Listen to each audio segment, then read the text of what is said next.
How to remove the SmugMug branding from the top of a SmugMug website.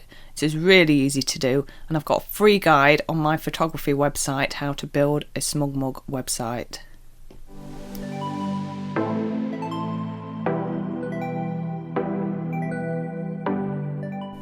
We need to be logged in to our SmugMug website to be able to remove the branding from the top of the website.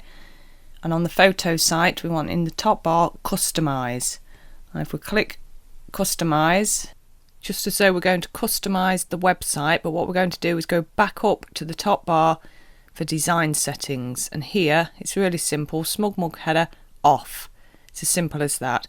And here you can adjust the footer to on or mini, and the powered by SmugMug, you can have that in the center, to the left, to the right, and then just click save.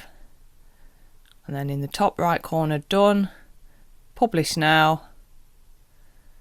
Now while you're logged in, the SmugMug branding will be there. So if you log out or view in a different browser, if we just refresh that, there you go, it's completely gone.